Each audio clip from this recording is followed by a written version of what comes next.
Children યુનિવર્સિટીની વાત મેં સાંભળી છે. હું હાલ 7મા ધોરણમાં ભણું છું. આ વર્ષે મારું પ્રાથમિક શિક્ષણ પૂરું થશે. તો ચિલ્ડ્રન યુનિવર્સિટી મને કેવી રીતે ઉપયોગી થશે?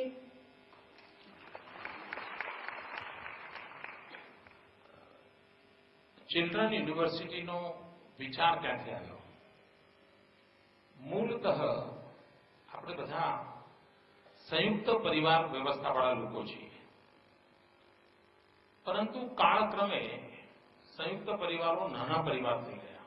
એ તો પહેલા તો એક જ ઘરમાં દાદા હોય, મામા હોય, માસી હોય, બધું આમ આખું ઘર ભર્યું ભર્યું લાગતું હોય. એક પ્રત્યેક પરિવાર એક યુનિવર્સિટી હતું. આપણે બાળકને ઉછેરમાં બધા જ લોકો રસ લેતા હોય. દાદા, દાદી જુદી જુદી બધી વસ્તુઓ શીખવાડતા હોય ને. બાળકને પણ કોઈ ચીજ ન ગમતી હોય તો ક્યાં કેવું એને આવડતું હોય.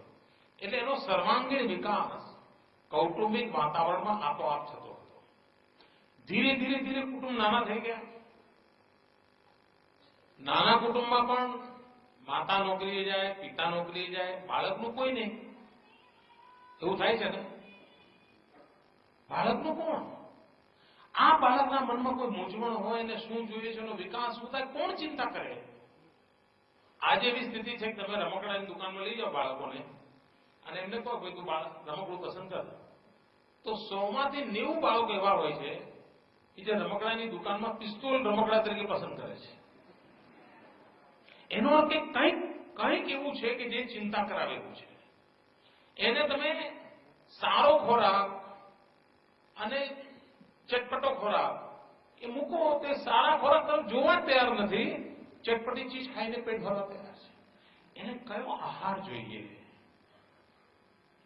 એને રમકડા કેવા હોવા જોઈએ, એને એવો કેવો પહેરવેશ મળે કે જેના કારણે એના શરીરનો તંદુરસ્તનો વિકાસ થાય, એને એવું કયું એન્વાયરમેન્ટ મળે.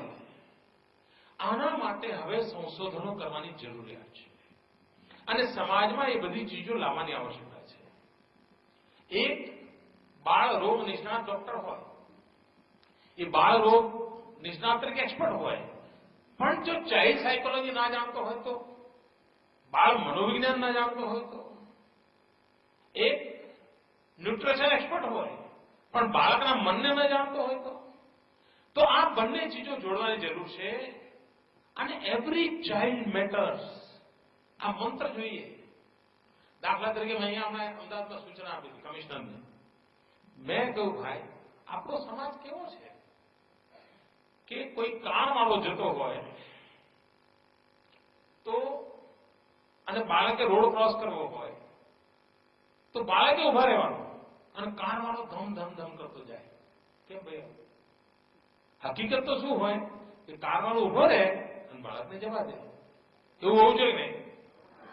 આ બાળકનું એમ્પાવરમેન્ટ, આ બધી ચીજો સમાજમાં લાવવી પડે. આમાં કોઈ એને બીજી રીતે ન કરી શકાય. એટલે મેં એમને કહ્યું કે અમદાવાદમાં સૌથી સુખી સમૃદ્ધ એવો જે રોડ હોય એ તમે મહિનામાં, 2 મહિનામાં, 6 મહિનામાં 1 કલાક, 2 કલાક, અડધો દિવસ બાળકોને આપી દો. ત્યાં બાળકોને જઈને કબડ્ડી રમી તો રોડ ઉપર કબડ્ડી રમે.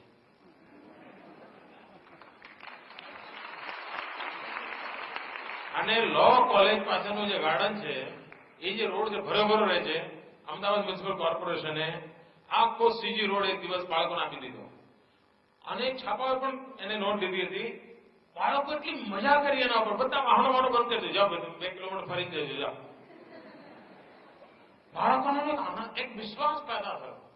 અને હવે મેં ગુજરાતની બધી જ મહાનગરપાલિકા, નગરપાલિકાને વિનંતી કરી છે આવી સારામાં સારી જગ્યા હોય જ્યાં આગળ સામાન્ય માણસ જવાની બિચારાને અગવડ પડતી હોય એવી જ જગ્યા વર્ષમાં 1 વાર, 2 વાર, 4-6 કલાક માટે બાળકોના હવાલે કરતો કરવા તો મજા એમને ત્યાં રોડ ઉપર. એનામાં કોન્ફિડન્સ આવે. તો આવા બધા પ્રયોગો, હા, એ જો ચિલ્ડ્રન્સ યુનિવર્સિટી હોય તો એનું રિસર્ચ થાય, આજની બાળકોની મનસ્થિતિનું રિસર્ચ થાય, એમાં સારી રીતે બદલાવ કેમ કરાય એનું મોટું કામ થાય. તો એક સેન્ટર ફોર એક્સલન્સી તરીકે આ ચિલ્ડ્રન યુનિવર્સિટી બનશે. દરેક કુટુંબને ઉપયોગમાં આવવાની છે, દરેક બાળકને ઉપયોગમાં આવવાની છે. એમાંથી આવનારી બાબતો સમગ્રતયા બદલાવને સ્વીકાર કરવાની આવનારી છે.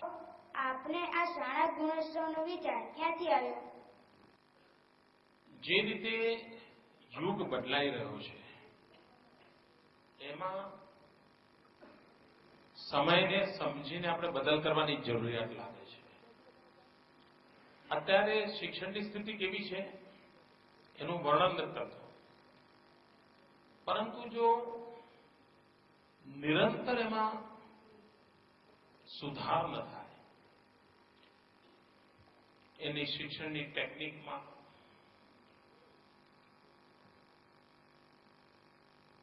કુલ મિલાકર કે વાતાવરણ બની ગયું છે માર્ક્સ મેળવવાનું.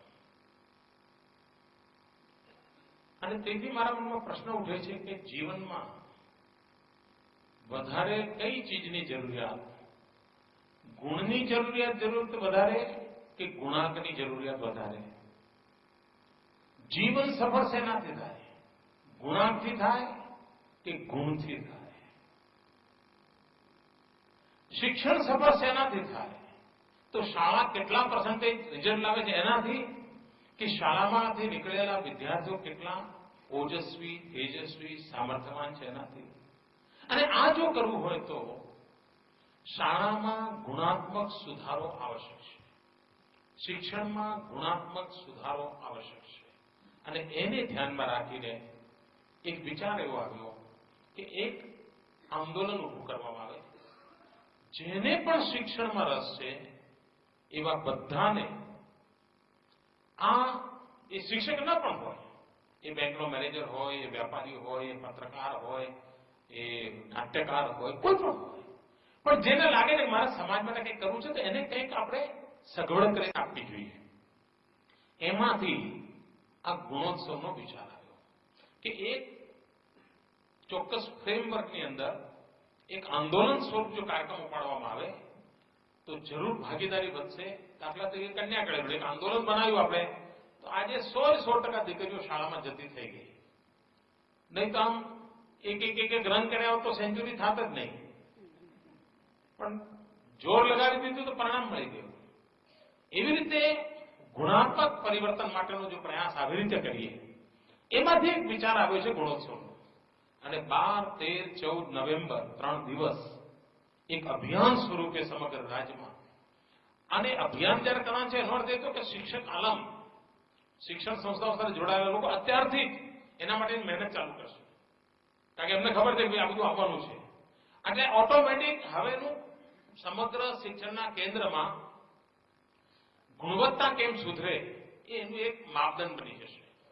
આપણે પહેલા શિક્ષકોની ભરતી તરફ ધ્યાન કેન્દ્રિત કર્યું, પછી વિદ્યાર્થીઓની ભરતી તરફ ધ્યાન કેન્દ્રિત કર્યું, પછી શાળાઓના ઓરડા બનાવવાની તરફ ધ્યાન કેન્દ્રિત કર્યું, પછી શાળાઓની અંદર ટોયલેટ વગેરે બનાવવાની કોશિશ આદરી, પછી શાળાઓના મેદાનની ચિંતા કરી, પછી શાળાઓના કમ્પાઉન્ડ વોલની ચિંતા કરી. આ બધું કરતા કરતા હવે એમ લાગે છે કે હવે એમાં નવીન પ્રાણ પૂરવાની જરૂરિયાત છે, અને દેટ ઇઝ ગુણોત્સવ. તો એક પછી એક કામ કરતા કરતા હવે અહીં આપણે પહોંચ્યા છીએ.